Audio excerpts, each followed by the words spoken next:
It's now my pleasure to welcome you. Karibu sana Waziri. Thank you very much, Governor Mutua, my good friend for many years and from a long time. I just want first to thank God for allowing us to be here at this time. I want to thank you and your team for a very warm welcome to Machakos County. And on behalf of the team that I've got here, I want to say jambo to watu wa Machakos. Mwaseo? Mwaseo ringi? Asanteni sana. Leo nimesema badala ya kutubia watu kutoka Nairobi, tufanye kutoka Machakos, na tutaendelea hivyo hivyo kutembelea kaunti zingine, ndio watu wajue kwamba hii virusi si virusi ya Nairobi, ni virusi ya Kenya nzima. Na vile vile tumefurahia sana hapa kufika hapa Machakos, kwa sababu tunajua Machakos ni kaunti ya maendeleo. Tumeona mengi, wameendelea vizuri sana. Hospitali tumeona ni safi sana, na Ministry of Health. And this is what we want, the standards that we have noticed here in Machakos all around. Standards of hygiene, standards of cleanliness, standards of behavior. Sisi tumefurahia sana hiyo maneno. We are very happy, and I want to congratulate all the health workers in Machakos County. Namshukuru.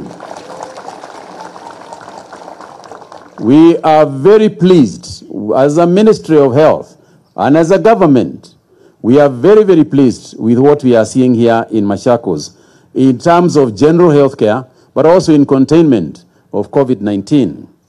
So, fellow Kenyans, the national government takes this opportunity to recognize the great work that county governments are doing in response to COVID-19 pandemic. As I have repeatedly said, this is a disease that cannot be tackled by one level of government. This fight requires the entire government and the whole society approach.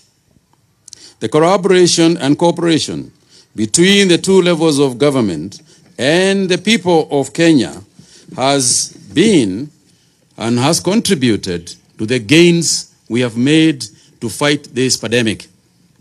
The national government will continue to work very closely with the county governments and other agencies to strengthen the country's capacity to mitigate against the COVID-19 disease.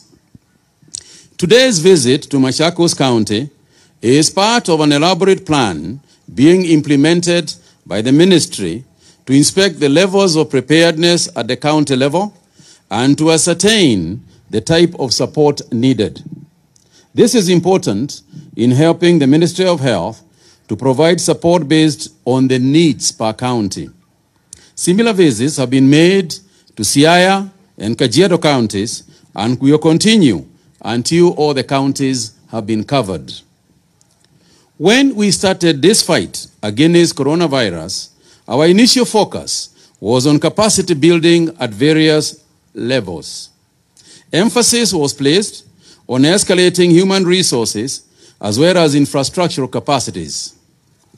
In collaboration with county governments, the ministry rolled out a training of trainers program, and to date, at least 7 healthcare workers per county have been trained. This will now cascade downwards so that all personnel in all counties will have been trained. Today, we can proudly say that over 11,000 healthcare workers across all counties have gone through training. Besides capacity building, the Ministry of Health is committed to improving working conditions of healthcare workers, and will ensure that their safety at the workplace is a top priority. We are aware that our healthcare workers sometimes work under very difficult environment and very difficult circumstances, where they are at risk of contracting the disease from the patients that they manage. This is a major concern of the ministry. To mitigate this, the ministry continues to provide personal protective equipment to various health facilities for use by our health workers. The good news is that we are no longer going to import PPEs anymore. Our local manufacturers are now able to produce better quality than those that we were importing before. The issue of shortage will soon be a thing of the past. Additionally, the national government has committed to support county governments recruit 5,000 community support workers in order to enhance their human resource capacity and in order also to create opportunities for our young people, particularly those in the health working sector. This process is at different stages of completion. Once finalized, the counties will have an additional 5,000 workforce at the expense of the national government. I am happy to note that the Machakos County is among the very first ones that have completed this process. I congratulate you, Governor Mutua. And I'm therefore urging the other counties that have not done so to expedite the process. The restrictions have largely contributed to the low numbers of counties like Machakos, the restrictions and cessation of movement that we have made across the counties as is necessary. For instance, the one in Nairobi and the metropolitan area. This is, however, not to say that Machakos and other counties are completely safe. On the contrary, just like the governor has said, you are at risk, particularly because you are in a transport corridor. And as much as the government will do whatever it can, there will still be errant personnel, errant people, who will come and intrude, break the law, and will be amongst you and possibly infect you. I am told of this story of this truck driver or somebody who got a lift with a truck driver here in Machakos, came up to Kathiani to see the sister, and you know the story. You know what happened. So I am just saying that let's not think that because Machakos has only got 3 cases so far, that you are safe. I want to tell you to keep it up. Keep up the distances, keep up the hygiene levels, keep up the masks, and that way we might just be able to stay there. To keep the numbers this low, the residents are urged to continue adhering to the containment measures and also exercise the Nyumba Kumi initiative of policing. If you see somebody in your area who has been to Mombasa lately, Nairobi and other places, you should raise the alarm. I am not saying that you start lynching anybody or beating them up. No. But just raise the alarm. Let us know so that we are able to contain the situation. We have noted, however, with concern, that some of our people are reluctant to seek healthcare services at our health facilities for fear of contracting COVID-19. I want to inform and assure our people that all services are continuing as normal in all health facilities. And I particularly want to appeal to mothers to seek maternal, child, and immunization services for the well-being of our young ones. We have designated COVID-19 specific hospitals in all counties, while the remaining facilities will continue to provide healthcare services separately, and therefore people should have no fear whatsoever. Regarding the COVID-19 situation, we have in the last 24 hours tested 2,567 samples, out of which some 52 people have tested positive for COVID-19. This now brings the total to 1,161 persons who now tested positive.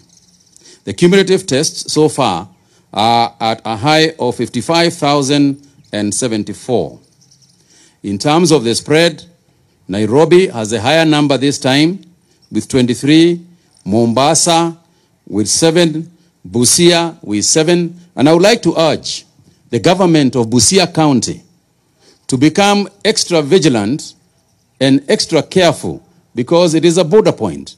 There are a lot of truck drivers in Busia, and you can see that the figures in that county are beginning to grow. On our part, the Ministry of Health, we will take all measures possible and necessary to support Busia County so that the figures in Busia do not continue to grow. What we have done is that we have told the truck drivers to test 48 hours before you get to the border. Don't go to the border to be tested at the border. Because if you get there and you have to wait for your results, then you are just going to clog up the border. And you cannot enter in Uganda, you cannot enter into Uganda unless you have got a COVID-19 negative certificate. So we are urging our drivers to take the initiative and test earlier. If you are heading for Namanga, if you are heading for any border. Further, we have instructed that we are not just talking about testing drivers, cargo drivers who are moving and traveling outside the country. Anybody, any driver, any cargo driver leaving a designated area must be COVID tested. You cannot leave Mombasa unless, and you have got a cargo, unless you have been tested. Because other people are not traveling from Mombasa. It's closed up. So what we are saying is that for you to protect the others, because it is you who should hold the responsibility of protecting the others. So if you don't know that you are negative, then you should not leave Mombasa. If you don't know that you are negative, don't get into a truck and drive to a border post and then just stop your driver there, your truck there and wait. So I want to, again, continue to urge our people to be careful. There are areas that we are getting concerned about. For instance, the area of Kibera is beginning to be concerning. There's an additional 8 cases today in Kibera, and that is something worrying considering the population that is in Kibera, and further measures may need to be taken in that place. And we will do so as our scientists move around, the doctors move around and advise us. We make decisions on the basis of scientific finding. Again, in Mombasa, the cases there, normally from the Old Town, we have got cases from Jomvu, Mvita again, but we are happy that Mombasa is taking it seriously and containing. Our only concern is those people who are dying at home. Those people who are not going to the hospital, you are sick and you are afraid to go to the hospital. We have been told by our doctors very clearly that the disease affects people a lot more if somebody is at home, sick, and those taking care of the individual will fall sick. I think it is very, very important to appreciate that you do not want to become a problem for your family. And therefore, take it seriously. If you are feeling unwell, please visit the hospital. I also want to inform the public that we have discharged another 5 patients who have recovered from the disease. And therefore, we have now got about 380 persons who have recovered. Our case fatality continues to be low at 50 persons, and we pray to God that this continues to be the case. I want to say that all this, the containment that we have had, it would not have been possible without the dedication and commitment of our health workers.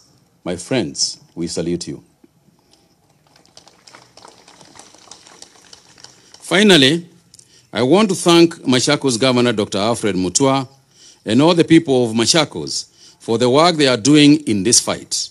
It is not by chance that Machakos has such fewer cases. It is due to the hard work and the cooperation between the county government and its residents, as well as the national government. I can tell you for a fact that if anything is amiss here, Dr. Mutua can call me 2-3 times in a day.